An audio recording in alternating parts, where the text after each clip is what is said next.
Sir আপনি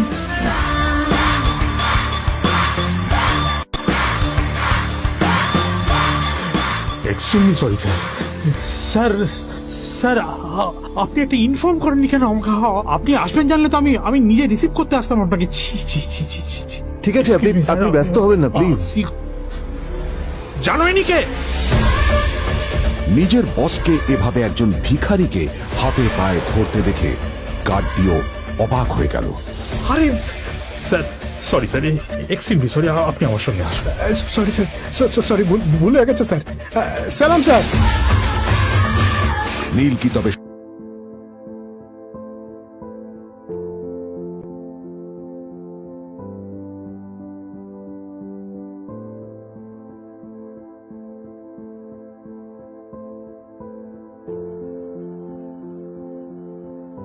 আদ্রিতার চোখে নীল ছিল নিছকই একজন চাকর। সে সারাদিন আদ্রিতার ভাই ফরমাস খেটেও ওকে সন্তুষ্ট করতে পারত না।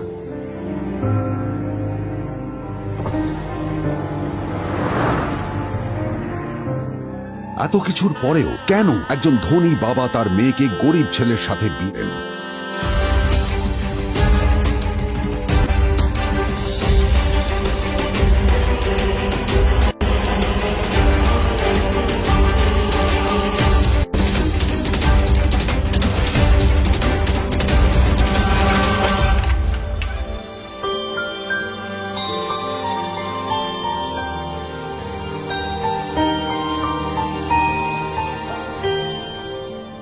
এবং তারপরে সেই মেয়েটি তার গরিব স্বামীর কাছ থেকে নতুন বছরে এমন একটা গিফট পেয়েছিল যে তার চক্ষু স্থির হওয়ার জোগাড় হয়েছিল। আর ওর স্বামী সম্পর্কে সত্যিটা জানার পর তো ও প্রায় অজ্ঞান হয়ে গিয়েছিল।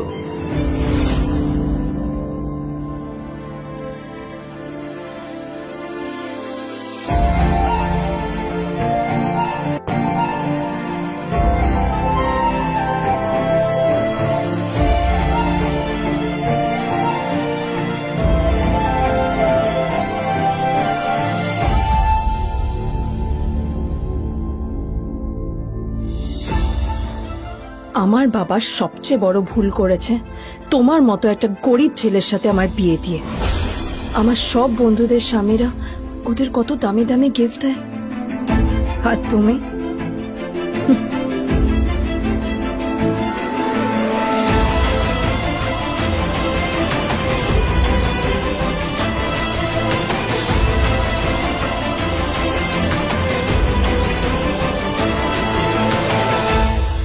আদ্রিতা তার বাবার কথায় নীলকে বিয়ে তো করেছিল, কিন্তু ও শর্ত দিয়েছিল যেন বাড়ির বাইরের কেউ না জানতে পারে যে নীল ওর স্বামী। নীল ওই বাড়িতে ঘর জামাইয়ের মতো থাকলেও ও যেন ওখানে একজন চাকর ছিল। সবাই ওকে অপমান করত। ওই বাড়িতে না ও ঠিক মতো খাবার পেত, আর না ওর কোনো আলাদা ঘর ছিল। কখনো কার্পেটের উপর ঘুমোতো, তো কখনো আবার পোষা কুকুরের ঘরের পাশে নীলকে ঘুমোতে হতো। হাত খরচ মেটাতে ও এক জায়গায় ওয়েটারের কাজও করত। আদ্রিতা তার বন্ধুদের বলেছিল যে আদ্রিতা বিদেশে বিয়ে করেছে আর তার স্বামী লন্ডনের একজন খুব বড় বিজনেসম্যান। কিন্তু যখন আদ্রিতার বন্ধুরা ওকে ওদের স্বামীদের দেওয়া দামি দামি গিফটগুলো দেখাতো, তখন লজ্জায় ওর ভিতরটা পুড়ে ছাই হয়ে যেত।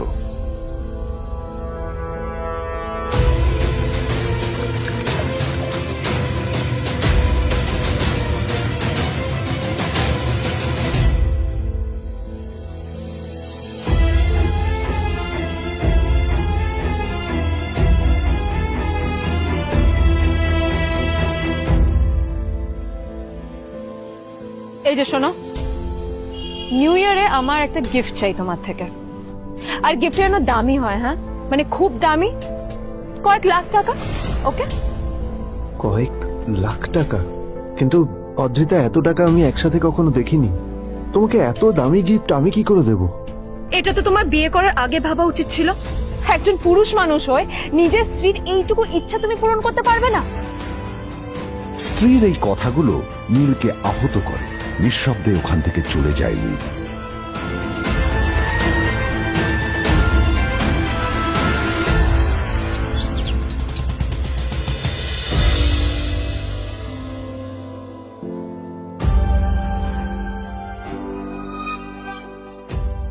দুদিন পর নিউ ইয়ার পার্টির আগে নীল আদ্রিতার কাছে এসে একটা গিফট প্যাক দেয়।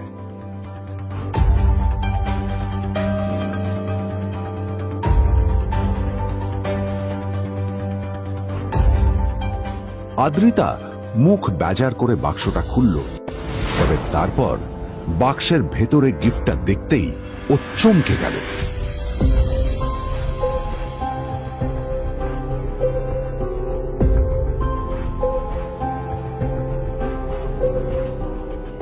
এই এই ফোনটা মানে এটা তো একটা স্পেশাল এডিশন।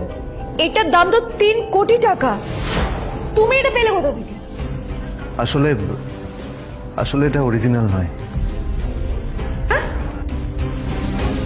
আমি ওই ফোনটারই একটা কপি এনেছি।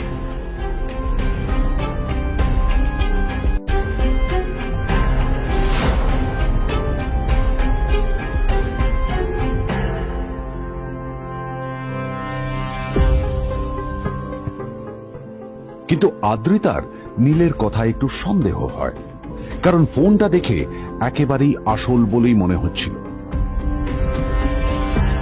পরের দিনই আদ্রিতা ওই কোম্পানির শোরুমে গেল। এই ফোনটা একটু দেখুন না প্লিজ।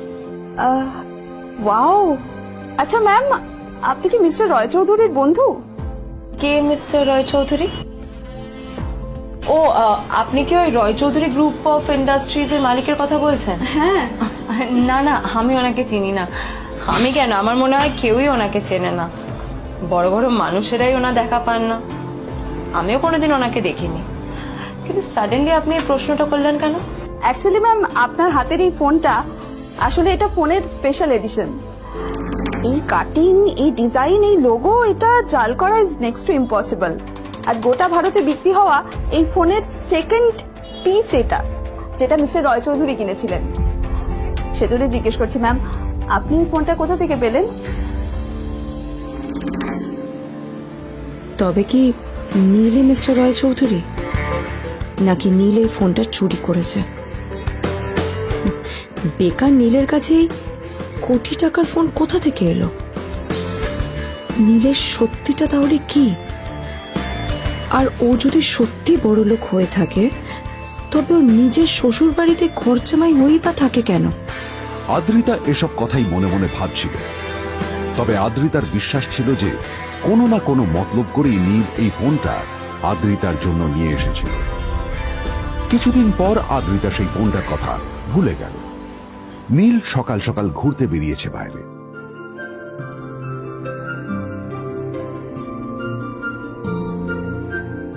কটা বাজে রে? আমার খুব লেট হয়ে গেছে বুঝলি। তোরা খেল, ঠিক আছে? তোরা খেল, আমি আসছি।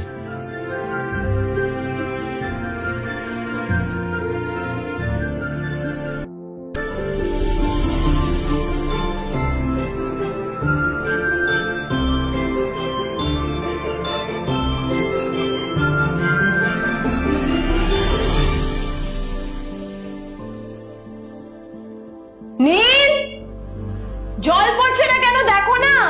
নীল, নীল, নীল কোথায় গেল? নীল,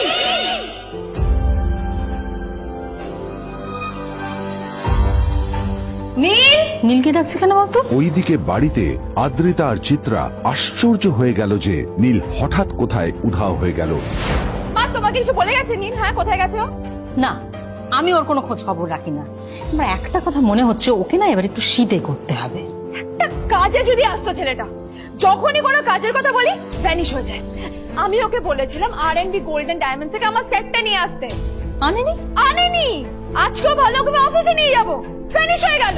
কোথায় গেল কে জানে। আমার ভাগ্যেই জুটেছে এরকম একটা ছেলে। দিদি, তুমি কেন বিয়েটা দিয়েছিলে আমাকে? এটা আবার কি বলছিস? আমার কি দোষ? দেখ, ওই অসভ্য ছেলেটার সাথে বিয়ে দিতে চাইনি। যা করেছে তোর বাবা করতে, এটা আমার কোনো দোষ। তখনই হঠাৎ নীল সেখানে এসে উপস্থিত হলো, কিন্তু ও দুজনকে উপেক্ষা করে ভিতরে চলে যাওয়াই শ্রেয় মনে করল। এই যে লাট সাহেব ফিরলেন রাজকার্য করে। এদিকে এসো, তোমার ফাঁকিবাজির আলোচনাই এখানে চলছে। মা প্লিজ থাক, মা থাক, ভাল লাগছে না। এমনিতেই অফিসের জন্য আমার লেট হয়ে যাচ্ছে, আর বিজন আমার ওয়েটও করছে। বিজনের নাম শুনেই নীলের মুখটা ফ্যাকাশে হয়ে গেল। আদ্রিতা নীলকে উপেক্ষা করেই বলল, আরে যে এই ছেলেটার মতো আর একটা ফাঁকি বাজনা তুমি পাবে না। তুমি কেন দাঁড়িয়ে আছো? এই যে শোনো শোনো শোনো শোনো, দাঁড়িয়ে আছো কেন? তোমাকে আমি বলেছিলাম আর.এন. গোল্ড ডায়মন্ড তোমার সেটটা তুলেছো, তোলোনি তো। এইটা চাই না আমার। তুমি আমার সাথে অফিসে যাবে, ফেরার পথে তুমি সেটটা নিয়ে আসবে। তোমার জন্য সবসময় লেট হয়ে যাবে, তোমার জন্য বিরক্ত লাগে। আর ব্যাগটা নিয়ে ওর পেছন পেছন কোথায় যাচ্ছ? যা দিয়ে ওখানে রেখে এসো। নীল চিত্রার সাথে মাঝে মাঝে ঝগড়া করলেও তার স্ত্রী আদ্রিতার সাথে ও কখনো ঝগড়া করত না। সত্য সব অপদার্থ।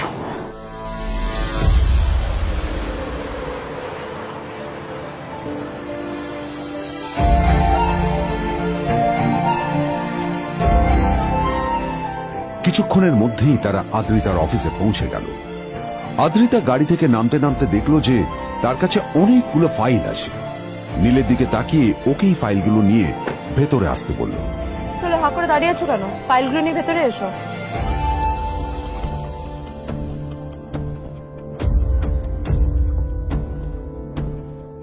আদ্রিতা যখন ওর ক্যাবিনে পৌঁছলো তখন দেখলো সেখানে আগে থেকেই ওর বন্ধু এবং বিজনেস পার্টনার বিজন বসে ওর জন্য অপেক্ষা করছে।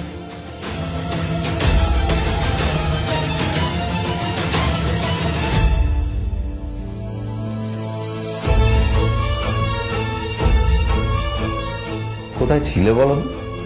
আমি 1 ঘন্টা ধরে তোমার জন্য এখানে ওয়েট করছি। এই লোকটার কি কোনো কাজকর্ম নেই? 1 ঘন্টা ধরে বসে আমার স্ত্রী আদ্রিতার জন্য অপেক্ষা করছে। সরি বিজন, আমি খুবই দুঃখিত যে বাড়ির কিছু লোকের জন্য না আমার সবসময় লেট হয়ে যায়। আদ্রিতার কথা শোনার পর বিজনের 1 ঘন্টা অপেক্ষা করার অভিযোগ 1 মুহূর্তের মধ্যে মিলিয়ে গিয়েছিল। কি হলো, হাসছো কেন? লটারি পেলে নাকি? লটারি? হ্যাঁ, তুমি আসা মানে আমার কাছে লটারির থেকেও বেশি দাম। তবে তার থেকে কিঞ্চিত কম দামি একটা গিফট আমি তোমার জন্য এনেছি।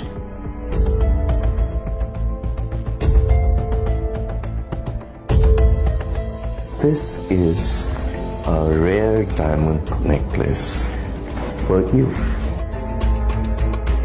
এটা আমার জন্য? সত্যি? এই শহরে এটা খুঁজে পাওয়া খুব বিরল। Just like you. Like it? Thank you. You're welcome. Thank you for the gift. আসি তাহলে এখন।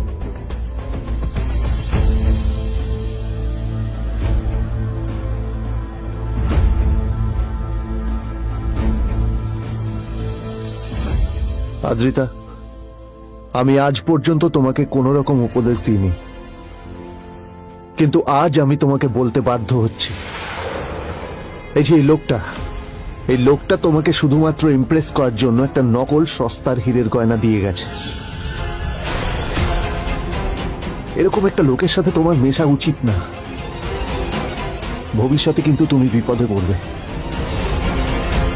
আদ্রিতা, আমি তোমাকে কথা দিচ্ছি, আমি তোমার জন্য আসল রেয়ার একটা হীরের গয়না এনে দেবো, এর চেয়েও দামি, এর চেয়ে অনেক অনেক বেশি দামি। তার জন্য আমাকে যাই করতে হোক না কেন, আমি তোমাকে একদিন ঠিক এনে দেবো তোমাকে। তাদের বিয়ে হয়েছে 2.5 বছর। এর মধ্যে প্রথমবার তার মনে হলো নীল তার জন্য লড়াই করছে। নীলের এই রূপটা দেখে আদ্রিতা চমকে গেল।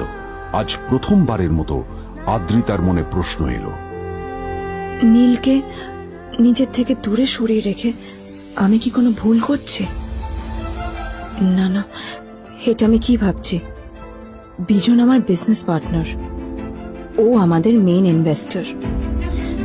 নীলের এই অ্যাকশনের কারণে বিজন আমার কোম্পানি থেকে ব্যাক আউট করে গেলে কি হবে?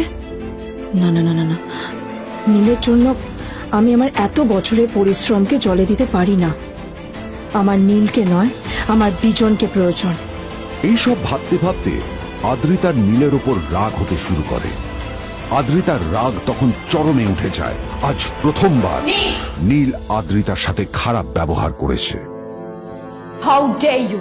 তোমার এত বড় সাহস! হ্যাঁ, তোমাকে কে অধিকার দেয় বলো তো যে তুমি আমারই অফিসে দাঁড়িয়ে আমাকেই এতগুলো উল্টোপাল্টা কথা তুমি শোনালে? তোমাকে এখানে আনাই আমার ভুল হয়েছে। সবচেয়ে বড় ভুল হয়েছে। এবার চুপচাপ এখান থেকে বেরিয়ে যাও, right now. Get out. Neel আদ্রিতার এই কথার কোনো উত্তর দিল না। নীল জানতো যে ও যতই কথা বাড়াবে আদ্রিতা ততই বেশি রেগে যাবে। আদ্রিতা যেন তেন ভাবে নিজের রাগ চেপে ব্যাপারটা ওখানেই শেষ করার চেষ্টা করলো, কিন্তু ও তো জানতো না যে ব্যাপারটা তখন সবে শুরু হয়েছে। কি হলো, শুনতে পাচ্ছিস না? কালা নাকি? আমারই সামনে দাঁড়িয়ে আমার কেনা গিফট নিয়ে তুই মজা করলি? কত বড় সাহস রে তোর! নিজেকে তো বিক্রি করে দিলে ওরকম একটা ডায়মন্ড নেকলেস তুই কিনতে পারবি না। তোর এই গরিবের পারফিউম, সস্তা শার্ট, পায়েটা ফাটা চপ্পল নিয়ে নিজেকে বড় হিরো মনে করছিস? তোর নিজের কত দাম সেটা তোর নিজের জানা উচিত। Zero, big zero. সালা খরচা মাই। চল।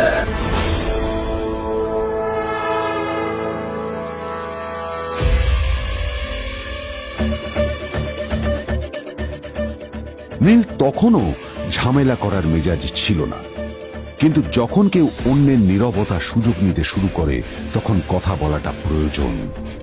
নীল আঙুল তুলে পেছনের দিকে ইশারা করে। প্রথম কথা, ওই যে ওখানে দাঁড়িয়ে আছে, ও আমার স্ত্রী।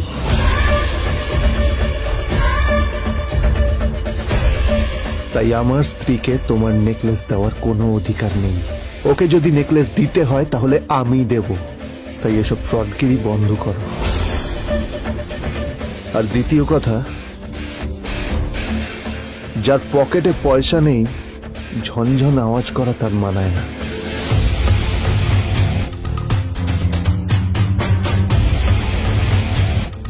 নীল বিজনকে তার সোয়াগ দেখিয়ে বেরিয়ে গেল।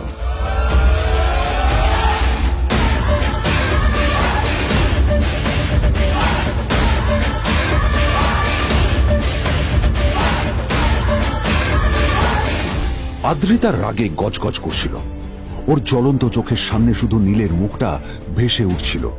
ও যতই নীলের কথা ভাবছিল ততই ওর রাগ বেড়ে যাচ্ছিল। গত কয়েক মাস ধরে আদ্রিতার কোম্পানির অবস্থা একেবারেই ভালো ছিল না। আদ্রিতা তা সামলানোর আপ্রাণ চেষ্টা করছিল। কি যে করবেও সেইটাই বুঝে উঠতে পারছিল না। তারপর বিজনের সাথে ওর দেখা হলো, আর তখনই বিজনের সাথে ওর বন্ধুত্ব হলো। বিজন একটা খুব বড় পরিবারের সদস্য। আজ বিজন শুধুমাত্র আদ্রিতার কোম্পানির একজন বিজনেস পার্টনারই নয়, সাথে বড় ইনভেস্টরও। আর শুধুমাত্র বিজনের কারণেই আদ্রিতার কোম্পানি এখনো চলছে। এই কোম্পানির সমস্ত লস বিজনই বহন করে এবং আদ্রিতারও ওকে তাই খুব প্রয়োজন। বিজনের সাথে বন্ধুত্ব করা আদ্রিতার পক্ষে সহজ কাজ ছিল না। অনেক কাঠখড় পুড়িয়ে আদ্রিতা ওর কাছাকাছি এসেছিল। সবকিছু ঠিকঠাকই চলছিল, সবকিছুই আদ্রিতার প্ল্যান অনুযায়ী হচ্ছিল, কিন্তু নীল আজ এসে সবকিছু নষ্ট করে দিল। জাস্ট কি দরকার ছিল বুঝতে পারছি না। কি দরকার ছিল নীলের বিজনকে এতগুলো কথা শোনানোর? এবার বিজন আমাকে টাকা দেবে কিনা সেটাও জানি না। আমার কোম্পানিতে ইনভেস্ট করতে চাইবে কিনা সেটাও বুঝতে পারছি না। কি করব?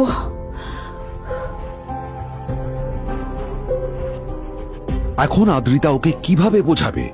ভুল করে যদি বিজন ওর টাকা ফেরত চায় তবে আদ্রিতার কোম্পানি সেন কর্পোরেশন খুব বড় সমস্যায় পড়ে যাবে। তারপর কি হবে? সেন পরিবারের দেখভাল কে করবে? এইসব ভাবতে ভাবতে আদ্রিতা নিজের উপরেও রেগে গেল। আসলে দোষটা ওর নিজেরই। আদ্রিতা কেন নীলকে ওদের মাঝে আনতে গেল? নীলকে অফিসে নিয়ে আসারই বা কি দরকার ছিল? আর যদি সে নীলকে সাথে করে না আনতো তাহলে বিজন এখন ওর সাথেই বসে থাকতো।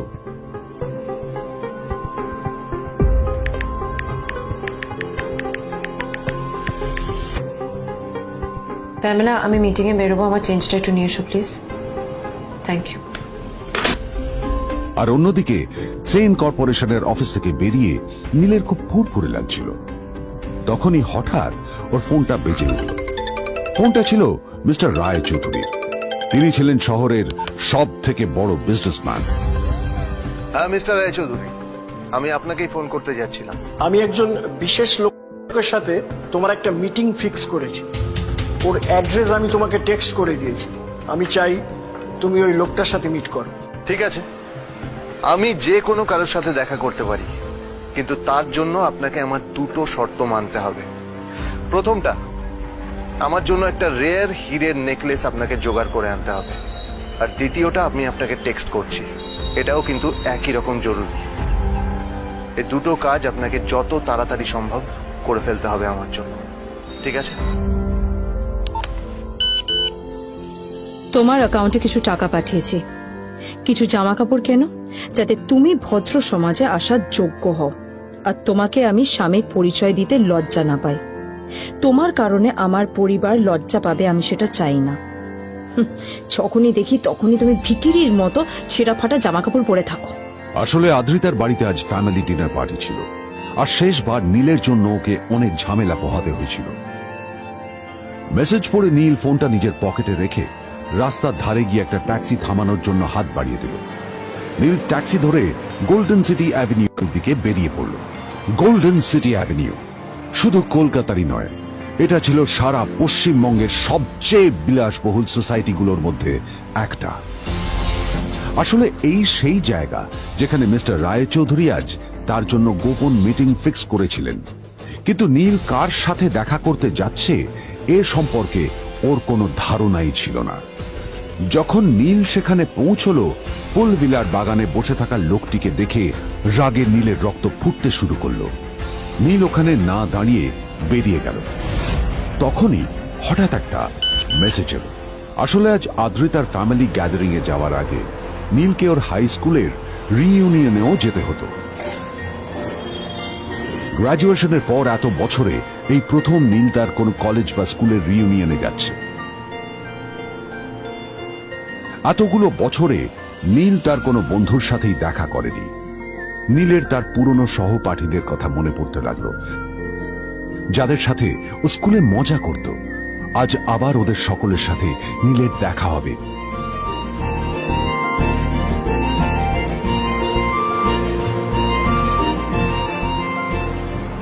আর এই সব কিছু ভেবেই নীল এক্সাইটেড হয়ে যাচ্ছে। আসলে সোহিনীকে নীল তার স্কুল টাইমে পছন্দ করত।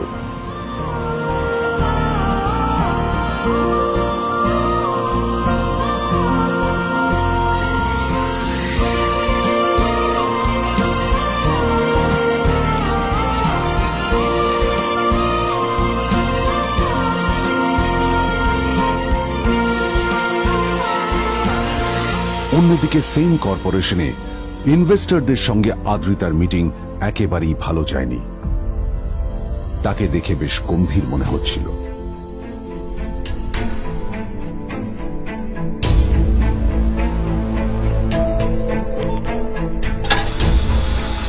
ভাই, পৃথিবীতে এমন লোকও আছে, কি দেমাগ দেখলি? হ্যাঁ, কাজকর্ম তো কিছু করার নেই, আর কিছু করেও না। হ্যাঁ, শুধু চলে এসছে আমাদের ম্যাডামকে রাখাতে। এই 1 বছরে না কিচ্ছু বদলায়নি। আরে আমি তো ভেবেছিলাম যে এর সাথে ম্যাডামের আর কোনো সম্পর্কই নেই, কিন্তু না, এখন যা দেখছি উল্টে ম্যাডামের মাথায় উঠে নাচছে। আমার মাঝে মাঝে মনে হয় এদের দুজনের বিয়ে কিভাবে হলো। আর বিয়ে তো অনেক পরের কথা, 2 বছর হয়ে গেল এদের এখনো ডিভোর্স হলো না। হ্যাঁ, আমার তো ভাবলে কিরকম অবাক যা লাগছে। বলেছিস।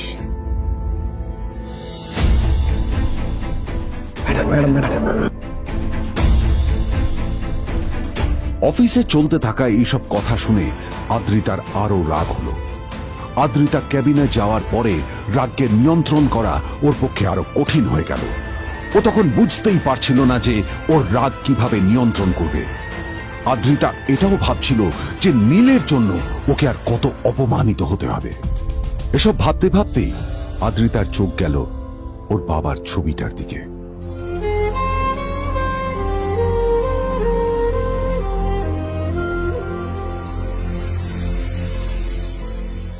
আমি তো তোমার সবচেয়ে প্রিয় মেয়ে ছিলাম বাবা, তাই তাই আমি সবসময় ভেবেছি যে তুমি আমার জন্য যাকে সিলেক্ট করবে সে সব থেকে শ্রেষ্ঠ হবে। তাই আমি নিজে থেকে কখনো কোনো রিলেশনশিপে যাইনি, আর তোমার কাছে বিয়ের কোনো শর্তও রাখিনি। কিন্তু কিন্তু তুমি না আমার সাথে কি করলে? এই গাধাটার সাথে আমাকে বিয়ে দিলে। আমার আমার জীবনটা নষ্ট হয়ে গেল, শেষ হয়ে গেল।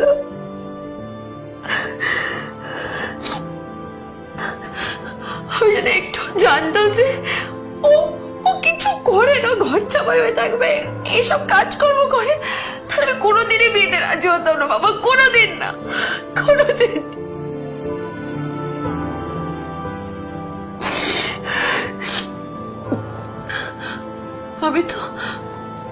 আমি তো সবসময় ভাবতাম যে বাবা মারা তাদের সন্তানের ভালো চায়, কল্যাণ চায়, তাদের জন্য চিন্তা করে। কিন্তু কিন্তু বাবা, তুমি আমার জন্য একটু চিন্তা করোনি। তুমি শুধু তোমার শেষ কর্তব্যটুকু করতে চেয়েছিলে, শেষ ইচ্ছাটুকু রাখতে চেয়েছিলে, পালন করা হয়ে গেছে, আর আমাদের তুমি ছেড়ে চলে গেলে। তুমি আমাকে ছেড়ে চলে গেলে। অন্যদিকে নীল রিউনিয়ন পার্টির জন্য হোটেল প্রাইম স্টারের দিকে রওনা হলো। হোটেল প্রাইম স্টার ছিল শহরের সবচেয়ে দামি হোটেল। ওখানে শহরের সব বড় লোকেরা যাতায়াত করত। নীল যখনই তার পুরনো বাইকটা নিয়ে ওখানে পৌঁছলো, ওর পুরনো জামা কাপড়, পুরনো বাইক আর ওর পায়ে ছেঁড়া চপ্পল দেখে সিকিউরিটি গার্ড ওকে গেটের বাইরেই আটকে দিল। থাম থাম, এই কোথায় যাচ্ছিস শালা ভিখিরি? না না দাদা, আপনি আমাকে ভুল বুঝছেন। আসলে আমাকে ইনভাইট করা হয়েছে, আমি এই হোটেলেই এসেছি। শালা মিথ্যে কথা বলার জায়গা পাস না? হ্যাঁ, মিথ্যে কথা বলার আগে নিজের চেহারাটা তো দেখতিস। এটা একটা প্রাইম হোটেল, বুঝেছিস? এখানে সব শহরের বড় বড় লোকেরা তাদের বড় বড় গাড়ি নিয়ে আসে। শালা তোর মতো একটা ভিখিরি একটা ফ্যাট প্যাটে আওয়াজ বের করা বাইক নিয়ে চলে এসেছিস, আর আমি তোকে ঢুকতে দেবো না দাদা, আমাকে ইনভাইট করা হয়েছে। আমাকে শুনুন, শুনুন না, আরে চল, আমাকে একবার ঢুকতে দিন আমাকে। নীল পড়ে যেতেই একটা দামি গাড়ি ওখানে এসে দাঁড়ালো। এই গাড়িটি আর অন্য কারো নয়, হোটেল প্রাইমের মালিক মিস্টার খান্নার ছিল। কি হচ্ছে কি এটা? হোটেলের গেটের সামনে এসব এসব ক্যাশ চলছে এখানে। হোটেলের বদনাম হবে না এতে? স্যার দেখুন না, এই যে ভিখিরিটা হোটেলে ঢুকতে যাচ্ছে, আমি বারণ করছি, শুনছে না স্যার। শালা, আপনি কি করতে আছেন? কে, কি হচ্ছে দেখি দেখি কে? মিস্টার খান্না তার চশমা খুলে নীলের দিকে দেখলেন, আর ওনার মুখটা হাঁ হয়ে গেল।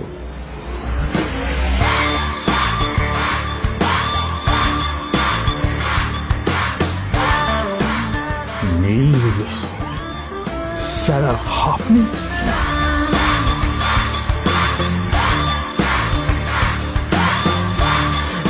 Extremely sorry sir. Sir sir, আপনি একটা ইনফর্ম করেননি কেন আমাকে? আপনি আসবেন জানলে তো আমি নিজে রিসিভ করতে আসতাম আপনাকে। ছি ছি ছি ছি ছি। ঠিক আছে, আপনি ব্যস্ত হবেন না প্লিজ। জানোইনি কে? নিজের বসকে এভাবে একজন ভিখারিকে হাতে পায়ে ধরতে দেখে গার্ডিও অবাক হয়ে গেল। আরে sir, sorry sir, extremely sorry, আপনি আমার সঙ্গে আসবেন। সরি স্যার, সরি, ভুল হয়ে গেছে স্যার। সালাম স্যার। নীল কি তবে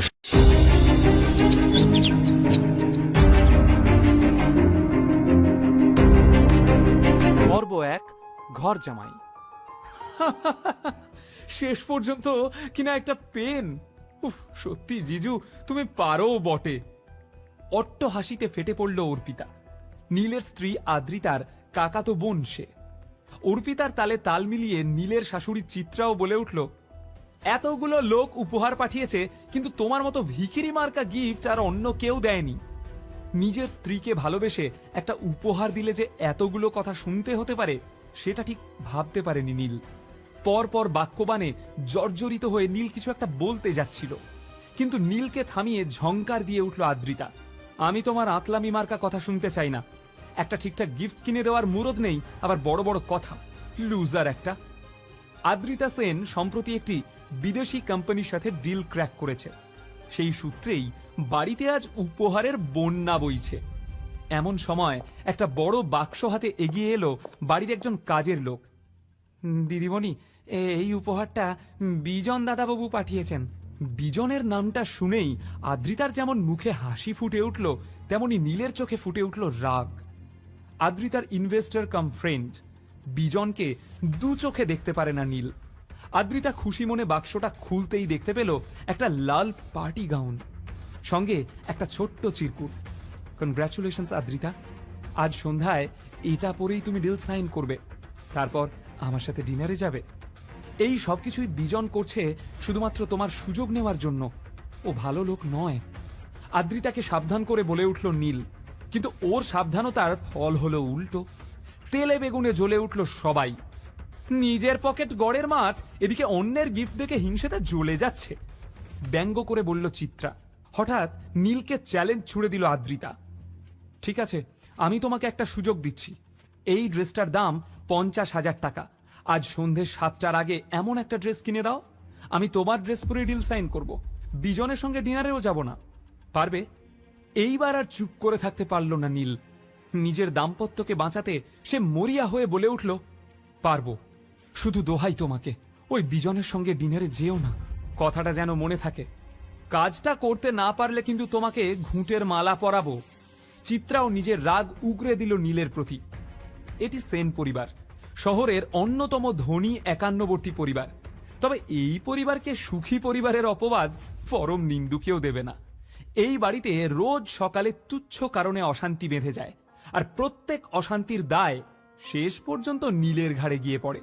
অপমান সহ্য করেও নীল কোথাও যায় না, ঘর জামাই হয়ে পড়ে থাকে। কারণ ও জানে পরিবার ভাঙার যন্ত্রণা। পাহাড় প্রমাণ চিন্তা নিয়ে না খেয়েই নিজের ভাঙা স্কুটারে চড়ে রাস্তায় বেরিয়ে পড়ল নীল। এখন 12টা বাজে, হাতে বেশি সময় নেই। কিন্তু যার পকেটে মাত্র 50 টাকা, যে গত 2 বছর শ্বশুর বাড়ির অন্নে প্রতিপালিত, সে কিভাবে একদিনে রোজগার করবে 50,000 টাকা? রাস্তায় যাকেই দেখে তাকে হন্যে হয়ে জিজ্ঞেস করে নীল, একটা কাজ দিতে পারেন দাদা? আমার টাকার বড্ড দরকার। কেউ তাকে পাগল বলে এড়িয়ে যায়, কেউ বা আবার মুখ ঝামটা দিয়ে তাড়িয়ে দেয়। খুঁজতে খুঁজতে হঠাৎ একটা সাইনবোর্ডের দিকে চোখ যায় নীলের। সেখানে লেখা আছে, রক্তদান জীবনদান। এখানে উপযুক্ত মূল্যে রক্ত ক্রয় করা হয়। নীল জানতো পয়সার একটা জোগাড় হয়ে গেছে। নীলের ব্লাড গ্রুপ বেশ বিরল, ও নেগেটিভ। বাজারে এর চাহিদা প্রবল। নিজের রক্ত বিক্রি করে ওর ভালোবাসার জন্য উপহার কিনবে নীল। নিজের প্রেমকে প্রমাণ করতে চায় সে। এদিকে সাইনবোর্ডের ঠিকানায় পৌঁছতেই ডাক্তাররা লুফে নিল তাকে। ডাক্তারদের জোর জবরদস্তি করে পুরো 2 বোতল রক্ত দেওয়ার পর নীল পেয়ে গেল 30,000 টাকা। নীল ভেবেছিল 3 বোতল রক্ত দিয়ে পুরো টাকাটাই জোগাড় করে ফেলবে সে, কিন্তু ডাক্তারবাবু রাজি হলেন না। 30,000 টাকা নিয়েই নীল বেরিয়ে এলো হসপিটাল থেকে। ওখান থেকে দেওয়া ডিম কলাটা খেতে গিয়ে দেখল রাস্তায় বসে থাকা এক ভিখারি বাচ্চা ওর দিকে লোলুপ দৃষ্টিতে চেয়ে রয়েছে। খাবারটা আর মুখে তুলতে পারল না নীল। হাসি মুখে তা বাচ্চাটাকে দিয়ে এগিয়ে গেল। পেটে একটা দানাও পড়ল না তার। মাথাটা খুব ঘুরছিল, পায়েও বিশেষ জোর পাচ্ছিল না সে। কিন্তু হাত ঘড়ির দিকে চোখ যেতেই নীল চমকে উঠল। এখন দুপুর 2টো, হাতে মাত্র কয়েক ঘন্টা। নিজের বউকে সেই বিজন রাক্ষসের হাত থেকে রক্ষা করার জন্য নীলের চাই আরো 20,000 টাকা। এভাবেই ঘুরতে ঘুরতে 3টে বেজে গেল। একে আদ্রিতার কাছে মুখ দেখাতে না পারার দুশ্চিন্তা, তার উপর দুপুরবেলার সূর্যের তেজ। হঠাৎ নীলের চোখের সামনে অন্ধকার নেমে এলো। সোজা গিয়ে সামনে থেকে এগিয়ে আসা একটা ফুড ট্রাকে ধাক্কা মারল সে। তারপর আর কিছু মনে নেই। কিছুক্ষণ পর চোখ মেলে নীল দেখল রাস্তার মাঝখানে পড়ে আছে সে।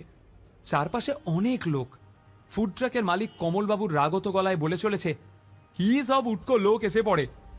এক পার্টির জন্য হন্যে হয়ে ওয়েটার খুঁজছি, তার উপর আবার এসব ঝামেলা। এ তো উঠে পড়েছে। এখন আমি চলি। এদিকে ঘড়ির দিকে তাকাতেই নীলের বুকটা ধক করে উঠল। 3:30 বাজে। দিক বিদিক জ্ঞান শূন্য হয়ে কমলবাবুর পা চেপে ধরল সে। ক্ষমা করবেন দাদা, আপনি কি কোনো ইভেন্টের কাজে যাচ্ছেন? আমাকে ওয়েটারের কাজটা দিন না, খুব দরকার দাদা। 20,000 টাকা জোগাড় করতে হবে। নীলকে এমন কাকুতি মিনতি করতে দেখে লোকটা অবাক। মাথা ফেটে রক্ত পড়ছে, আর এ কিনা তার মধ্যেই কাজ চাইছে। কমলবাবু পা ছাড়িয়ে বলল, বেশ বেশ, একটা কিটি পার্টি আছে, সেখানে লোকেদের খাবার দেওয়া, বাসন মাজা, টেবিল পরিষ্কার করা, এই সব পারবেন আপনি? তবে অত দিতে পারবো না, 15,000 দেব, চলবে? এ তো মেঘ না চাইতেই জল। প্রস্তাবটা লুফে নিল নীল। টলমল পায়ে উঠে দাঁড়ালো সে। লেক গার্ডেন্সের একটা বিলাসবহুল বাগান বাড়িতে আজ সব বড় লোকের বউদের কিটি পার্টি চলছিল। সেখানে পৌঁছে নীল তড়িঘড়ি নিজের নোংরা জামাকাপড় ছেড়ে ওয়েটারের কস্টিউমটা পরে নিল। জায়গাটা ডেকোরেট করে খাবার পরিবেশন করতে যাবে এমন সময় নীল দেখল আদ্রিতার মা চিত্রা এবং কাকাতো বোন অর্পিতাও এসেছে সেখানে। ওদের দেখে প্রমাদ গুনল নীল। এরা দুজন নীলকে দেখতে পেলে আর রক্ষে নেই, হয়তো এমন ঝামেলা করবে যে কমলবাবু ওকে টাকাটাই দেবে না। পাথরের মূর্তির মতো দাঁড়িয়ে কি করবে ভাবছিল নীল। তখন কমলবাবু পেছন থেকে তাড়া লাগালো। সঙ্গের মতো দাঁড়িয়ে আছো কেন? খাবার সার্ভ করো। কাঁপা কাঁপা পায়ে পা বাড়াতেই কমলবাবু বলে উঠল, আরে মাস্ক ছাড়ে যাচ্ছ কেন? এসব বড় লোকেরা ভীষণ হেলথ কনসিয়াস হয়। কমলবাবুর বকুনিতে যেন আশার আলো দেখতে পেল নীল। মাস্ক পরে চুপচাপ সবাইকে খাবার সার্ভ করে বেরিয়ে এলো সে। তারপর মদের পেগ বানিয়ে লোকের এঁটো কাটা তুলে টেবিল মুছে বাসন মেজে সবটা প্রায় সামলে নিল নীল। কিছু টাকা টিপস পেয়ে সাথে কমলবাবুর দেওয়া টাকা যোগ করে 20,000 টাকা জোগাড় করে নিল সে। মনের আনন্দে লাফিয়ে উঠল নীল। ভাবল, আদ্রিতা, আজ আমি প্রমাণ করে দেব যে সত্যি আমি তোমাকে কতটা ভালোবাসি। সাউথ কলকাতার 5খানা বুটিক ঘুরে সব থেকে দামি ডিজাইনার বুটিকে একটি সুন্দর নীল রঙের ড্রেস পছন্দ করলো নীল। যেন মনে মনে দেখতে পেল আদ্রিতাকে, কি অপরূপা সুন্দরী লাগছে তাকে। কিন্তু বিল মেটাতে গিয়ে 440 ভোল্টের ঝটকা খেল নীল। এ কি, এ তো মাত্র 20,000 টাকা, বাকি 30,000 টাকা গেল কোথায়? বিদ্যুৎ চমকের মতো নীলের মনে পড়ল সে নিজের জামা কাপড় ছেড়ে ওয়েটারের পোশাক পরেছিল। সারা পার্টিতে ওই 30,000 টাকাটা ওভাবেই রাখা ছিল ওর ছেড়ে রাখা প্যান্টের পকেটে। কেউ হয়তো সুযোগ বুঝে চুরি করে নিয়েছে। মাথায় বাজ পড়ল নীলের। প্রায় 6টা বাজে, 7টায় বেরোবে আদ্রিতা। দাঁত খিচিয়ে সেই বুটিকের ম্যানেজার বলল, কি হলো, পেমেন্টটা তো করুন, ড্রেস নিয়ে দাঁড়িয়ে আছেন। চোখে জল এসে গেল নীলের। ম্যানেজারকে অনুরোধ করলো সে, দাদা, আমি পুরো টাকাটাই নিয়ে এসেছিলাম, কোনোভাবে 30,000 টাকা চুরি হয়ে গেছে, আমায় ড্রেসটা দিন, আমি বাকি 30,000 টাকা দিয়ে দেব, কথা দিচ্ছি। ম্যানেজার বলে উঠল, যে অবস্থায় দোকানে এসেছিলে দেখেই বুঝেছিলাম কেনার ক্ষমতা নেই। এই কে আছিস, ঘাড় ধাক্কা দিয়ে বের করে দে এটাকে। সারাদিন অক্লান্ত পরিশ্রম করেও ভাগ্যের কাছে হেরে সেন বাড়িতে ফিরল নীল। বাড়িতে পা রাখতেই চিত্রা ঘুঁটের মালাটা পরিয়ে দিল নীলকে। চমকে উঠল নীল। জানতাম হারবে, তাই প্রথমেই ঘুঁটের মালাটা পরিয়ে দিলাম, অকর্মা কোথাকার। ব্যঙ্গ করে বলে উঠল চিত্রা। কিন্তু কোনো কথার উত্তর দেওয়ার মতো অবস্থায় ছিল না নীল। সিঁড়ির দিকে তাকিয়ে ও পাথরের মতো দাঁড়িয়েছিল। কেননা বিজনের দেওয়া ড্রেসটা পরে নেমে আসছিল আদ্রিতা। অপূর্ব মোহময়ী দেখাচ্ছিল তাকে, যেন স্বর্গের কোনো অপ্সরা। অর্পিতা এবং চিত্রাকে বাই বলে বেরিয়ে গেল আদ্রিতা। নীলকে কিছু বলারও সুযোগ দিল না, যেন জানতই যে নীল পারবে না। মনের দুঃখ মনেই চেপে রেখে নিজের ঘরে ফিরে এলো সে। ড্রেসিং টেবিলে রাখা আদ্রিতার বাবা প্রতীক সেনের ফটো ফ্রেমটা তুলে নিয়ে প্রশ্ন করল নীল, এ আমাকে কোথায় ফাঁসিয়ে গেলেন গুরুদেব? আপনার কথায় আপনার মেয়েকে বিয়ে করে এই বাড়িতে থাকতে রাজি হয়েছিলাম। ঈশ্বর জানেন, এর পিছনে আমার কোনো অসৎ উদ্দেশ্য ছিল না। আমি জানি না আমাদের এই সম্পর্কের ভবিষ্যৎ কি। শুধু এইটুকু জানি, আদ্রিতাকে আমি ভীষণ ভালোবেসে ফেলেছি। কিন্তু রোজকার এই অপমান তো আমি আর নিতে পারছি না। হঠাৎ পাশের ঘর থেকে আসা টিভির নিউজ শুনে স্থির হয়ে গেল নীল। দেশের অন্যতম এবং পূর্ব ভারতের বৃহত্তম নির্মাণ সংস্থা রয় চৌধুরী কনস্ট্রাকশন লিমিটেডের ভবিষ্যৎ এবার বড়সড় প্রশ্নচিহ্নের মুখে। বিপুল লোকসানে চলা সংস্থাটি যে কোনো দিন দেউলিয়া হয়ে যেতে পারে। হঠাৎ খুব ব্যস্তভাবে নিজের সস্তার ফোনটা উঠিয়ে নিল নীল, আর দেখল 40টা মিসড কল আর 10টা টেক্সট মেসেজ। নীল প্রথম মেসেজটা খুলে পড়ল, নীল, তোমাকে ভীষণ প্রয়োজন, একবার যোগাযোগ করো। জানি তুমি রেগে আছো, কিন্তু এখন ওসব ভুলে যাও প্লিজ। এমন অনেকগুলো মেসেজ পড়ার পর মাথা গরম হয়ে উঠল নীলের। আপন মনেই সে বলল, বাবা, এত ভালোবাসা। এমন সময় ফোন আবার বেজে উঠল। নীল ফোনটা রিসিভ করতেই ওপার থেকে এক বৃদ্ধের কণ্ঠস্বর ভেসে এলো। হ্যালো নীল। নীল ভীষণ ঠান্ডাভাবে উত্তর দিল, বলুন মিস্টার শশাঙ্ক রায়চৌধুরী। এমন কঠোর সম্ভাষণ আশা করেননি শশাঙ্ক রায়চৌধুরী। কোনো রকমে নিজেকে সামলে নিয়ে বললেন, কেমন আছিস দাদু ভাই? তোকে বড় মিস করি। নীল বিদ্রুপ করে বলল, এতগুলো বছর লেগে গেল আমায় মিস করতে? বৃদ্ধ বোধহয় এইসব শোনার জন্য প্রস্তুত হয়েই ছিলেন। বেশ দুর্বলভাবে বলে উঠলেন, জানি বাবা, তুই রেগে আছিস। যে অন্যায় আমরা তোর সাথে করেছি তাতে তোর রাগ হওয়াটাই স্বাভাবিক।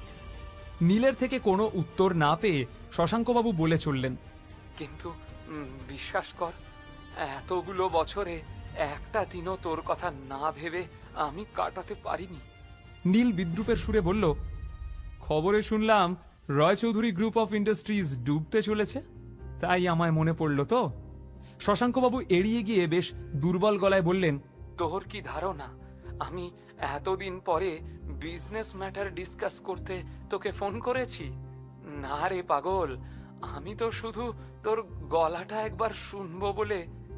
নীল বুঝতে পারল মানুষটা এত সহজে কাবু হওয়ার নয়, তাই বেশ বিরক্ত হয়ে বলল, গলা শুনে নিয়েছেন, বাই। না না, নীলের ফোন রাখার আগেই চিৎকার করে উঠলেন শশাঙ্কবাবু, ফোন রাখিস না দাদু ভাই। আমি জানি আমাদের পাপের ক্ষমা নেই, কিন্তু আমার দাদু ভাই তো অনেক বড় মনের মানুষ। আমি জানি আমি আপনাদের মতো ছোট মনের মানুষ নই। শশাঙ্কবাবুকে কথার মাঝখানে থামিয়ে দিয়ে রীতিমতো বিরক্ত হয়ে বলে উঠল নীল। তারপর নিজেকে একটু সংযত করে বলল, আমি আপনাদের ক্ষমা করে দিয়েছি, আপনারাও ভালো থাকুন আর আমাকেও শান্তিতে থাকতে দিন। শশাঙ্ক ভীষণ ক্লান্তভাবে বলল, কিন্তু দাদু ভাই, আমি যে একেবারে ভালো নেই। অস্ত্রটা গিয়ে জায়গা মতো লাগলো। অস্থির হয়ে উঠল নীল। কেন, কি হয়েছে? পোড় খাওয়া শশাঙ্ক হাড়ে হাড়ে জানেন যে গরু দুধ দেয় তার লাথিটাও হাসি মুখে হজম করে নিতে হয়। এতক্ষণ ধরে সেটাই করছিলেন তিনি, কারণ নীলের কাছেই আছে রয় চৌধুরী গ্রুপ অফ ইন্ডাস্ট্রিজকে বাঁচানোর জীবন কাঠি। তাই কথায় যথাসম্ভব যন্ত্রণা এনে বললেন শশাঙ্কবাবু, বয়স হয়েছে আমার, শরীরের কলকবজাগুলো এবার আস্তে আস্তে জবাব দিচ্ছে। কখন আছি কখন নেই ভীষণ দেখতে ইচ্ছা করে তোকে। আয় না একবার, একবার চোখের দেখাটুকু দেখে নিতে দে। নীল জানে এই হঠাৎ উপচে পড়া স্নেহের কারণ শুধুই ভালোবাসা নয়, কিন্তু উদ্দেশ্যটা কি সামনাসামনি না বসে সেটা বোঝা সম্ভব না। তাই না চাইতেও শশাঙ্কবাবুর সাথে দেখা করতে রাজি হয়ে গেল নীল। ঠিক আছে, কিন্তু এটাই শেষবার। তবে আমি বাড়িতে আসছি না, অফিসেই আপনার সঙ্গে দেখা করে নেব, বাই। আর কোনো কথা না বলেই ফোন কেটে দিল সে। নীল বোকা নয়, ও জানে রয়চৌধুরী গ্রুপ অফ ইন্ডাস্ট্রিজ ডুবতে বসার খবর মার্কেটে রটে যাওয়ার পরেই হঠাৎ শশাঙ্ক রায়চৌধুরী ওকে মিস করা শুরু করেছেন। এর মানে আর যাই হোক, স্নেহ ভালোবাসা হতে পারে না, কিন্তু স্বার্থটা কি? তখনই নিজের ল্যাপটপ বের করে ইন্টারনেটে রয়চৌধুরী গ্রুপ অফ ইন্ডাস্ট্রিজ সম্পর্কে যাবতীয় তথ্য সার্চ করে নিল নীল। কোম্পানির একটা গোপন তথ্য হাতে পেয়ে আনন্দে লাফিয়ে উঠল সে। চিৎকার করে বলল, এতদিনে তোদের বাগে পেয়েছি, দেখ কি করি এবার। কিন্তু প্রশ্ন হলো, সত্যি কি রয়চৌধুরী গ্রুপ অফ ইন্ডাস্ট্রিজ ডুবতে চলেছে? এতগুলো বছর পরে হঠাৎ শশাঙ্ক রায়চৌধুরী এত মরিয়া হয়ে নীলের খোঁজ শুরু করলো কেন? নীলকে তার এত কিসের প্রয়োজন? কি এমন আছে নীলের কাছে যা দিয়ে রায়চৌধুরীর কপাল আবার খুলে যেতে পারে? আদ্রিতার ভালোবাসা কবে পাবে নীল? কবেই বা ও হয়ে উঠবে এই দুনিয়ার বস?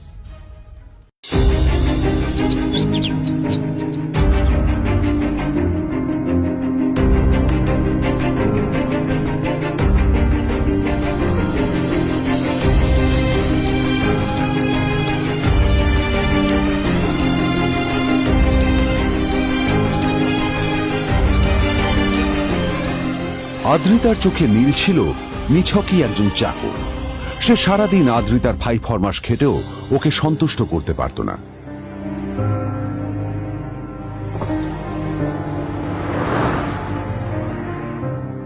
এত কিছুর পরেও কেন একজন ধনী বাবা তার মেয়েকে গরিব ছেলের সাথে বিয়ে দিলেন?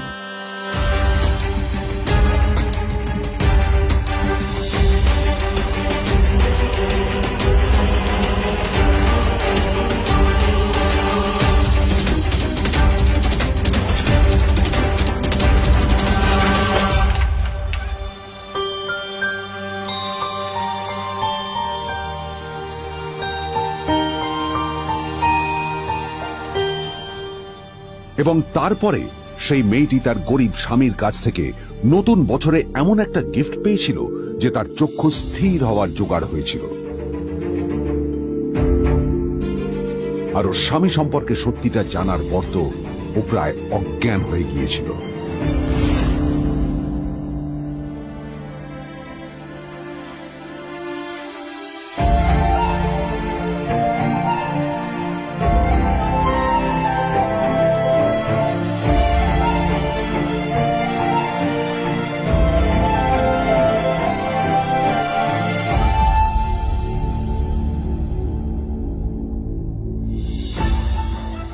আমার বাবা সবচেয়ে বড় ভুল করেছে তোমার মতো একটা গরিব ছেলের সাথে আমার বিয়ে দিয়ে।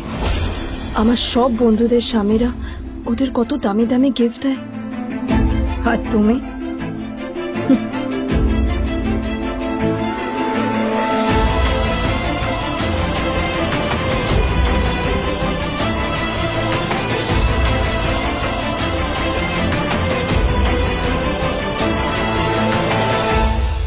আদ্রিতা তার বাবার কথায় নীলকে বিয়ে তো করেছিল, কিন্তু ও শর্ত দিয়েছিল যেন বাড়ির বাইরের কেউ না জানতে পারে যে নীল ওর স্বামী। নীল ওই বাড়িতে ঘর জামাইয়ের মতো থাকলেও ও যেন ওখানে একজন চাকর ছিল। সবাই ওকে অপমান করত। ওই বাড়িতে না ও ঠিক মতো খাবার পেত, আর না ওর কোনো আলাদা ঘর ছিল। কখনো কার্পেটের উপর ঘুমোতো, তো কখনো আবার পোষা কুকুরের ঘরের পাশে নীলকে ঘুমোতে হতো। হাত খরচ মেটাতে ও এক জায়গায় ওয়েটারের কাজও করত। আদ্রিতা তার বন্ধুদের বলেছিল যে আদ্রিতা বিদেশে বিয়ে করেছে, আর তার স্বামী লন্ডনের একজন খুব বড় বিজনেসম্যান। কিন্তু যখন আদ্রিতার বন্ধুরা ওকে ওদের স্বামীদের দেওয়া দামি দামি গিফটগুলো দেখাতো, তখন লজ্জায় ওর ভিতরটা পুড়ে ছাই হয়ে যেত।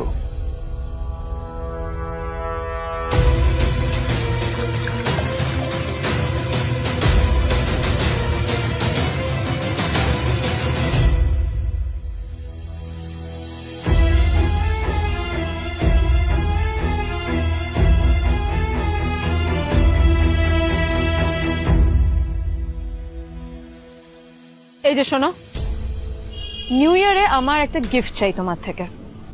আর গিফটটা যেন দামি হয়, হ্যাঁ, মানে খুব দামি, কয়েক লাখ টাকা। ওকে? কয়েক লাখ টাকা? কিন্তু অদ্রিতা, এত টাকা আমি একসাথে কখনো দেখিনি।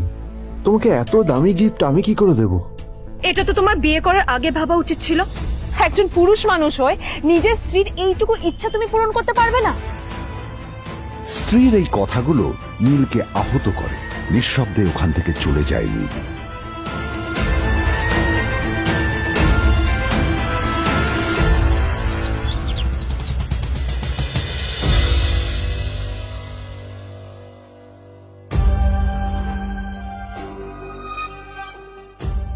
দুদিন পর নিউ ইয়ার পার্টির আগে নীল আদ্রিতার কাছে এসে একটা গিফট ব্যাগ দেয়।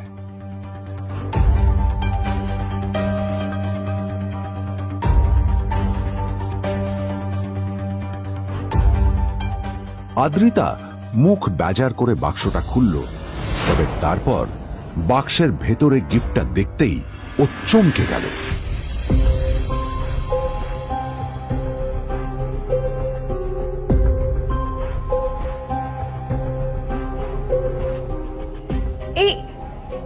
এই ফোনটা মানে এটা তো একটা স্পেশাল এডিশন। এটার দাম তো 3 কোটি টাকা। তুমি এটা পেলে কোথা থেকে? আসলে এটা অরিজিনাল নয়। আমি ওই ফোনটারই একটা কপি এনেছি।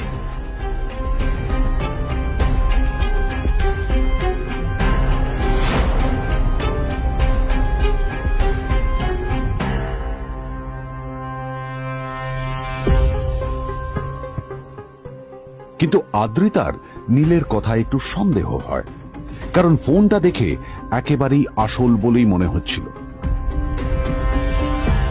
পরের দিনই আদ্রিতা ওই কোম্পানির শোরুমে গেল। এই ফোনটা একটু দেখুন না প্লিজ।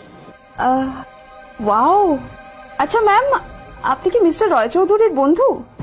কে মিস্টার রয় চৌধুরী? ও ও আপনি কি ওই রয় চৌধুরী গ্রুপ অফ ইন্ডাস্ট্রিজের মালিকের কথা বলছেন? হ্যাঁ। না না, আমি ওনাকে চিনি না। আমি কেন, আমার মনে হয় কেউই ওনাকে চেনে না। বড় বড় মানুষেরাই ওনা দেখা পান না। আমিও কোনোদিন ওনাকে দেখিনি, কিন্তু সাডেনলি আপনি এই প্রশ্নটা করলেন কেন? অ্যাকচুয়ালি ম্যাম, আপনার হাতের এই ফোনটা আসলে এটা ফোনের স্পেশাল এডিশন। এই কাটিং, এই ডিজাইন, এই লোগো, এটা জাল করা ইজ নেক্সট টু ইম্পসিবল। আর গোটা ভারতে বিক্রি হওয়া এই ফোনের সেকেন্ড পিস এটা, যেটা মিস্টার রয় চৌধুরী কিনেছিলেন। সেজন্য জিজ্ঞেস করছি ম্যাম, আপনি এই ফোনটা কোথা থেকে পেলেন?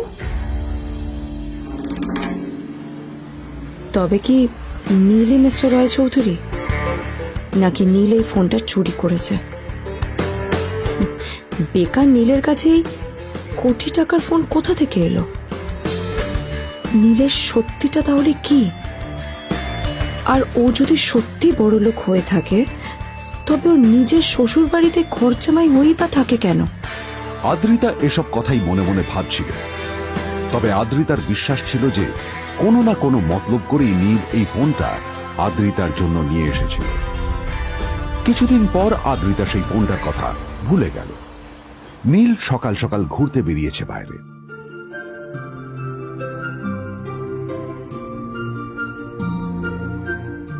কটা বাজে রে? আমার খুব লেট হয়ে গেছে, বুঝলি? তোরা খেল, ঠিক আছে? তোরা খেল, আমি আসছি।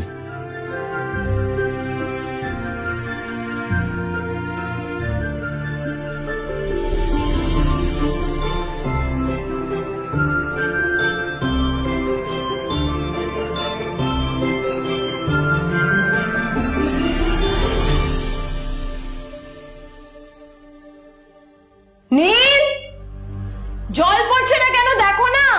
নীল, নীল, নীল কোথায় গেল? নীল,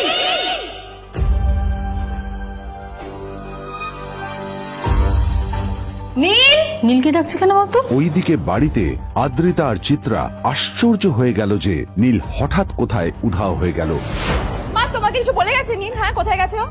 না, আমি ওর কোনো খোঁজ খবর রাখি না। আমার একটা কথা মনে হচ্ছে, ওকে না এবার একটু শীতে করতে হবে।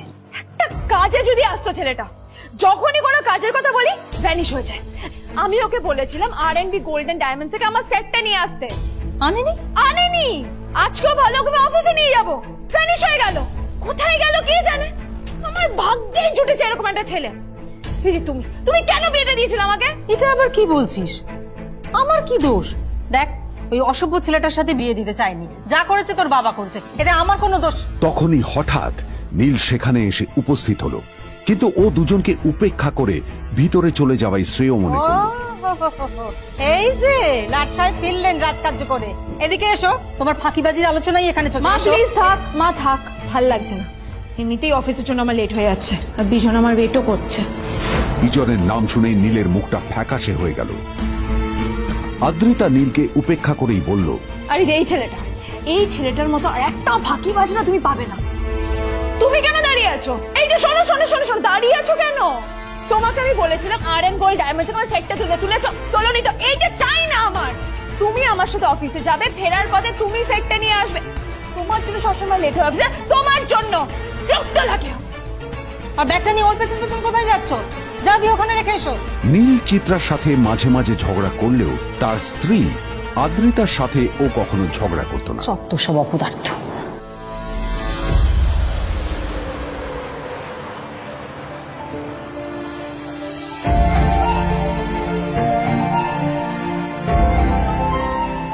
কিছুক্ষণের মধ্যেই তারা আদ্রিতার অফিসে পৌঁছে গেল। আদ্রিতা গাড়ি থেকে নামতে নামতে দেখলো যে তার কাছে অনেকগুলো ফাইল আছে। নীলের দিকে তাকিয়ে ওকেই ফাইলগুলো নিয়ে ভেতরে আসতে বলল। তাহলে হা করে দাঁড়িয়ে আছো কেন? ফাইলগুলো নিয়ে ভেতরে এসো।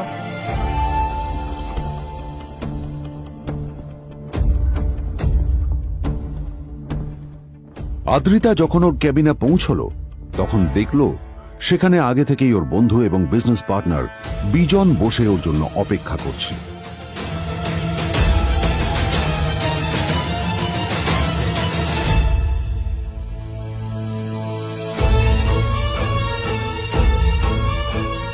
কোথায় ছিলে বলো? আমি 1 ঘন্টা ধরে তোমার জন্য এখানে ওয়েট করছি। এই লোকটার কি কোনো কাজকর্ম নেই? 1 ঘন্টা ধরে বসে আমার স্ত্রী আদ্রিতার জন্য অপেক্ষা করছে। সরি বিজন, আমি খুবই দুঃখিত যে বাড়ির কিছু লোকের জন্য না আমার সবসময় লেট হয়ে যায়। আদ্রিতার কথা শোনার পর বিজনের 1 ঘন্টা অপেক্ষা করার অভিযোগ 1 মুহূর্তের মধ্যে মিলিয়ে গিয়েছিল। কি হলো, হাসছো কেন? লটারি পেলে নাকি? লটারি? হ্যাঁ, তুমি আসা মানে আমার কাছে লটারির থেকেও বেশি দাম। তবে তার থেকে কিঞ্চিত কম দামি একটা গিফট আমি তোমার জন্য এনেছি।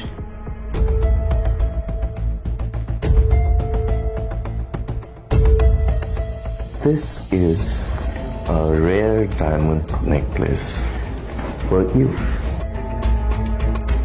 এটা আমার জন্য? সত্যি? এই শহরে এটা খুঁজে পাওয়া খুব বিরল। Just like you. Like it? Thank you. You're welcome. Thank you for the gift. আসি তাহলে এখন।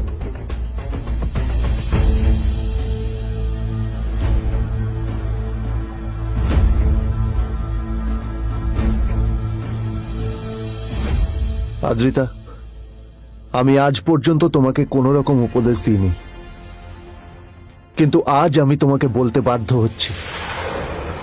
এই যে এই লোকটা তোমাকে শুধুমাত্র ইমপ্রেস করার জন্য একটা নকল সস্তার হীরের গয়না দিয়ে গেছে। এরকম একটা লোকের সাথে তোমার মেশা উচিত না। ভবিষ্যতে কিন্তু তুমি বিপদে পড়বে। আদ্রিতা, আমি তোমাকে কথা দিচ্ছি, আমি তোমার জন্য আসল রেয়ার একটা হীরের গয়না এনে দেবো, এর চেয়েও দামি, এর চেয়ে অনেক অনেক বেশি দামি। তার জন্য আমাকে যাই করতে হোক না কেন, আমি তোমাকে একদিন ঠিক এনে দেবো, ঠিক এনে দেবো তোমাকে। তাদের বিয়ে হয়েছে 2.5 বছর। এর মধ্যে প্রথমবার তার মনে হলো নীল তার জন্য লড়াই করছে। নীলের এই রূপটা দেখে আদ্রিতা চমকে গেল। আজ প্রথমবারের মতো আদ্রিতার মনে প্রশ্ন এলো, নীলকে নিজের থেকে দূরে সরিয়ে রেখে আমি কি কোনো ভুল করছি? না না, এটা আমি কি ভাবছি? বিজন আমার বিজনেস পার্টনার, ও আমাদের মেইন ইনভেস্টর। নীলের এই অ্যাকশনের কারণে বিজন আমার কোম্পানি থেকে ব্যাক আউট করে গেলে কি হবে? না না না না না, নীলের জন্য আমি আমার এত বছরের পরিশ্রমকে জলে দিতে পারি না। আমার নীলকে নয়, আমার বিজনকে প্রয়োজন। এইসব ভাবতে ভাবতে আদ্রিতার নীলের ওপর রাগ হতে শুরু করে। আদ্রিতার রাগ তখন চরমে উঠে যায়। আজ প্রথমবার নীল আদ্রিতার সাথে খারাপ ব্যবহার করেছে। How dare you! তোমার এত বড় সাহস! হ্যাঁ, তোমাকে কে অধিকার দেয় বলো তো যে তুমি আমারই অফিসে দাঁড়িয়ে আমাকেই এতগুলো উল্টোপাল্টা কথা তুমি শোনালে? তোমাকে এখানে আনাই আমার ভুল হয়েছে, সবচেয়ে বড় ভুল হয়েছে। এবার চুপচাপ এখান থেকে বেরিয়ে যাও, right now. Get out! Neel আদ্রিতার এই কথার কোনো উত্তর দিল না। নীল জানতো যে ও যতই কথা বাড়াবে আদ্রিতা ততই বেশি রেগে যাবে।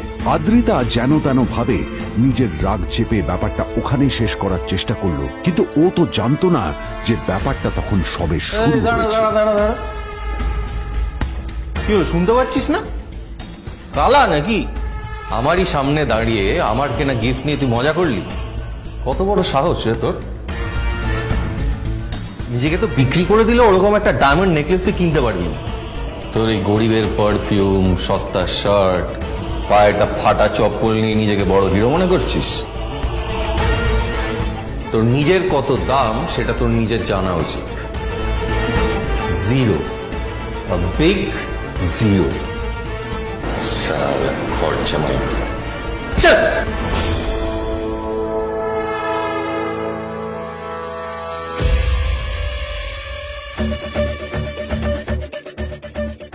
নীল তখনও ঝামেলা করার মেজাজ ছিল না, কিন্তু যখন কেউ অন্যের নীরবতা সুযোগ নিতে শুরু করে তখন কথা বলাটা প্রয়োজন। নীল আঙুল তুলে পেছনের দিকে ইশারা করে।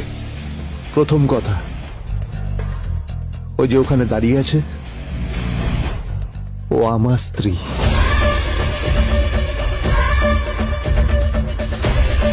তাই আমার স্ত্রীকে তোমার নেকলেস দেওয়ার কোনো অধিকার নেই। ওকে যদি নেকলেস দিতে হয় তাহলে আমি দেব। তাই এসব ফ্রডগিরি বন্ধ করো। আর দ্বিতীয় কথা, যার পকেটে পয়সা নেই ঝনঝন আওয়াজ করা তার মানায় না।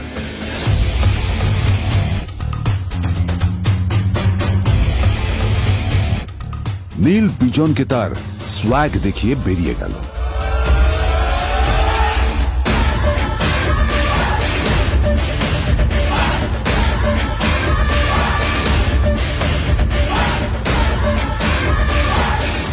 আদ্রিতার রাগে গজগজ করছিল।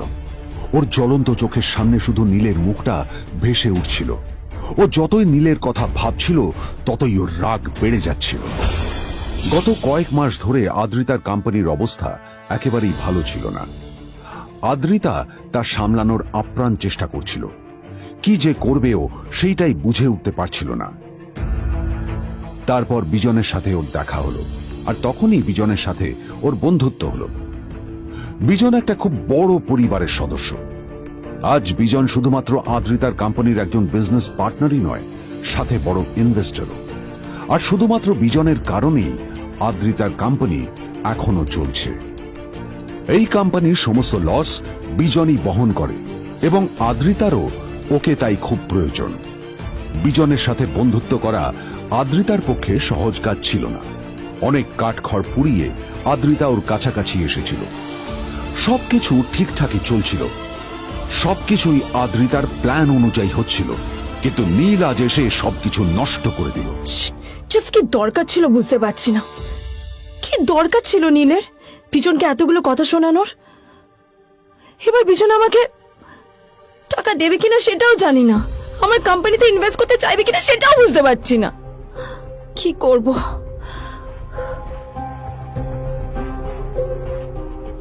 এখন আদ্রিতা ওকে কিভাবে বোঝাবে? ভুল করে যদি বিজন ওর টাকা ফেরত চায় তবে আদ্রিতার কোম্পানি সেন কর্পোরেশন খুব বড় সমস্যায় পড়ে যাবে। তারপর কি হবে? সেন পরিবারের দেখভাল কে করবে? এইসব ভাবতে ভাবতে আদ্রিতা নিজের উপরেও রেগে গেল। আসলে দোষটা ওর নিজেরই। আদ্রিতা কেন নীলকে ওদের মাঝে আনতে গেল? নীলকে অফিসে নিয়ে আসারই বা কি দরকার ছিল? আর যদি সে নীলকে সাথে করে না আনতো তাহলে বিজন এখন ওর সাথেই বসে থাকতো।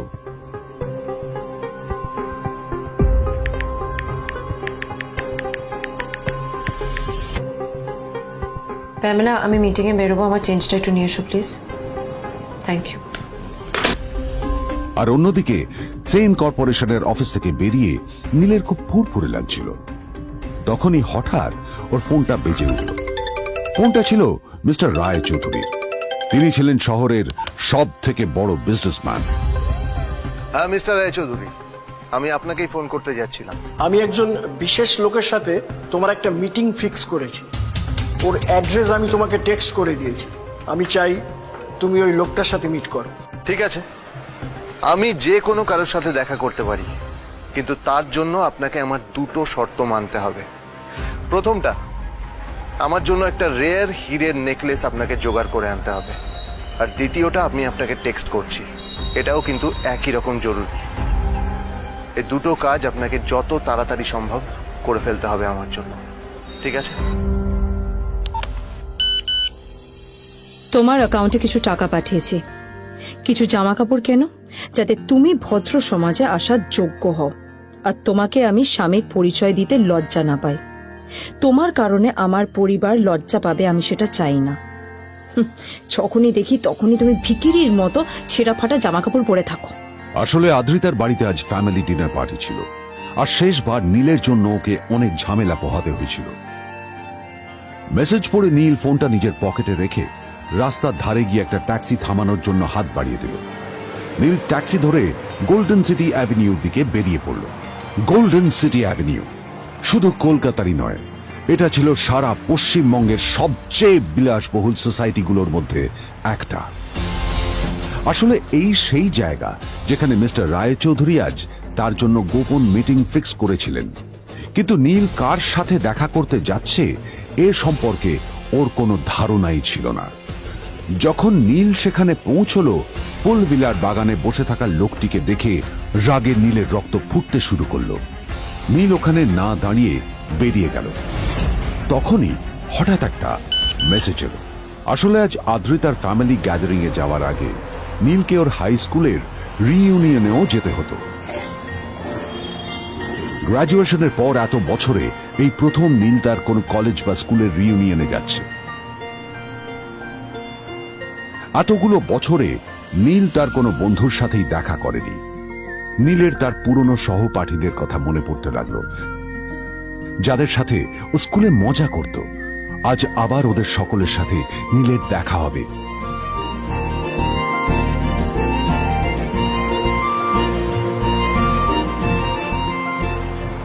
আর এই সব কিছু ভেবেই নীল এক্সাইটেড হয়ে যাচ্ছিল। আসলে সোহিনীকে নীল তার স্কুল টাইমে পছন্দ করত।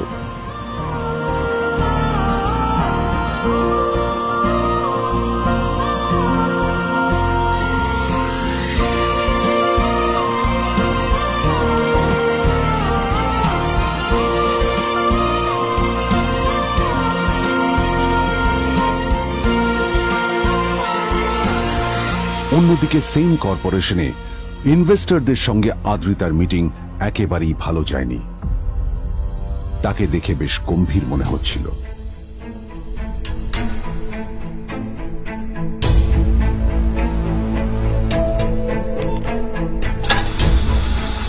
ভাই, পৃথিবীতে এমন লোকও আছে, কি দেমাগ দেখলি? হ্যাঁ, কাজকর্ম তো কিছু করার নেই, আর কিছু করেও না। হ্যাঁ, শুধু চলে এসছে আমাদের ম্যাডামকে রাখাতে। এই 1 বছরে না কিচ্ছু বদলায়নি। আরে আমি তো ভেবেছিলাম যে এর সাথে ম্যাডামের আর কোনো সম্পর্কই নেই, কিন্তু না, এখন যা দেখছি উল্টে ম্যাডামের মাথায় উঠে নাচছে। আমার মাঝে মাঝে মনে হয় এদের দুজনের বিয়ে কিভাবে হলো। আর বিয়ে তো অনেক পরের কথা, 2 বছর হয়ে গেল এদের এখনো ডিভোর্স হলো না। হ্যাঁ, আমার তো ভাবলে কিরকম অবাক যা লাগছে। বলেছিস।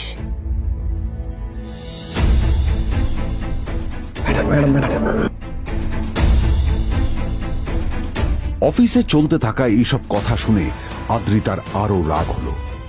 আদ্রিতা ক্যাবিনে যাওয়ার পরে রাগকে নিয়ন্ত্রণ করা ওর পক্ষে আরো কঠিন হয়ে গেল। ও তখন বুঝতেই পারছিল না যে ওর রাগ কিভাবে নিয়ন্ত্রণ করবে। আদ্রিতা এটাও ভাবছিল যে নীলের জন্য ওকে আর কত অপমানিত হতে হবে।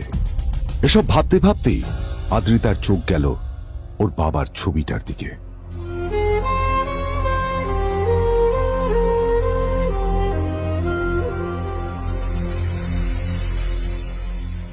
আমি তো তোমার সবচেয়ে প্রিয় মেয়ে ছিলাম বাবা। তাই তাই আমি সবসময় ভেবেছি যে তুমি আমার জন্য যাকে সিলেক্ট করবে সে সব থেকে শ্রেষ্ঠ হবে। তাই আমি নিজে থেকে কখনো কোনো রিলেশনশিপে যাইনি, আর তোমার কাছে বিয়ের কোনো শর্তও রাখিনি। কিন্তু কিন্তু তুমি না আমার সাথে কি করলে? এই গাধাটার সাথে আমাকে বিয়ে দিলে। আমার জীবনটা নষ্ট হয়ে গেল, শেষ হয়ে গেল।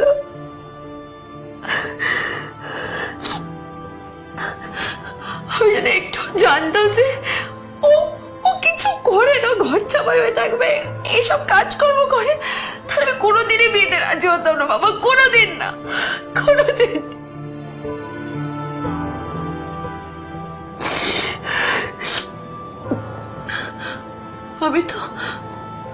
আমি তো সবসময় ভাবতাম যে বাবা মারা তাদের সন্তানের ভালো চায়, কল্যাণ চায়, তাদের জন্য চিন্তা করে। কিন্তু বাবা, তুমি আমার জন্য একটু চিন্তা করোনি। তুমি শুধু তোমার শেষ কর্তব্যটুকু করতে চেয়েছিলে, শেষ ইচ্ছাটুকু রাখতে চেয়েছিলে। পালন করা হয়ে গেছে, আর আমাদের তুমি ছেড়ে চলে গেলে। তুমি আমাকে ছেড়ে চলে গেলে। অন্যদিকে নীল রিইউনিয়ন পার্টির জন্য হোটেল প্রাইম স্টারের দিকে রওনা হলো। হোটেল প্রাইম স্টার ছিল শহরের সবচেয়ে দামি হোটেল। ওখানে শহরের সব বড় লোকেরা যাতায়াত করত। নীল যখনই তার পুরনো বাইকটা নিয়ে ওখানে পৌঁছলো, ওর পুরনো জামা কাপড়, পুরনো বাইক আর ওর পায়ে ছেঁড়া চপ্পল দেখে সিকিউরিটি গার্ড ওকে গেটের বাইরেই আটকে দিল। এই এই এই এই থাম থাম, এই কোথায় যাচ্ছিস শালা ভিখিরি? না না দাদা, আপনি আমাকে ভুল বুঝছেন। আসলে আমাকে ইনভাইট করা হয়েছে, আমি এই হোটেলেই এসেছি। শালা মিথ্যে কথা বলার জায়গা পাস না, হ্যাঁ? মিথ্যে কথা বলার আগে নিজের চেহারাটা তো দেখতিস। এটা একটা প্রাইম হোটেল, বুঝেছিস? এখানে সব শহরের বড় বড় লোকেরা তাদের বড় বড় গাড়ি নিয়ে আসে। শালা তোর মতো একটা ভিখিরি একটা ফ্যাট প্যাটে আওয়াজ বের করা বাইক নিয়ে চলে এসেছিস, আর আমি তোকে ঢুকতে দেবো না দাদা, আমাকে ইনভাইট করা হয়েছে। আমাকে শুনুন, শুনুন না, আরে চল আমাকে একবার ঢুকতে দিন আমাকে। আরে এখান থেকে নীল পড়ে যেতেই একটা দামি গাড়ি ওখানে এসে দাঁড়ালো। এই গাড়িটি আর অন্য কারো নয়, হোটেল স্যার। প্রাইমের মালিক মিস্টার খান্নার ছিল। কি হচ্ছে কি এটা? হোটেলের গেটের সামনে এসব এসব ক্যাশ চলছে এখানে। হোটেলের বদনাম হবে না এতে? স্যার দেখুন না, এই যে ভিখিরিটা হোটেলে ঢুকতে যাচ্ছে, এই বারণ করছে, শুনছে না স্যার? শালা, আপনি কি করতে আছেন? কে, কি হচ্ছে দেখি দেখি কে? মিস্টার খান্না তার চশমা খুলে নীলের দিকে দেখলেন, আর ওনার মুখটা হাঁ হয়ে গেল।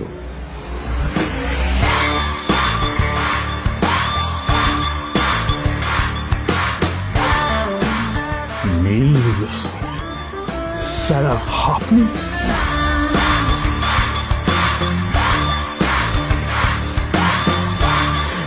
Extremely sorry sir. Sir sir, আপনি একটা ইনফর্ম করেননি কেন আমাকে? আপনি আসবেন জানলে তো আমি নিজে রিসিভ করতে আসতাম আপনাকে। ছি ছি ছি ছি ছি ছি। ঠিক আছে, আপনি ব্যস্ত হবেন না প্লিজ। জানোইনি কে? নিজের বসকে এভাবে একজন ভিখারিকে হাতে পায়ে ধরতে দেখে গার্ডটিও অবাক হয়ে গেল। আরে sir, sorry sir, extremely sorry, আপনি আমার সঙ্গে আসুন। সরি স্যার, সরি, ভুল হয়ে গেছে স্যার। সালাম স্যার। নীল কি তবে সত্যিই একজন খুব বড় লোক কেউ? জানতে পকেট এফএম এর এই সম্পূর্ণ গল্পটি শুনুন, বস, দুনিয়া যার বসে, যেটা ভারতীয়রা সবচেয়ে বেশি শুনছে। বিনামূল্যে গল্প শুনতে নিচের ইনস্টল বাটনে ক্লিক করুন এবং পকেট এফএম ডাউনলোড করুন।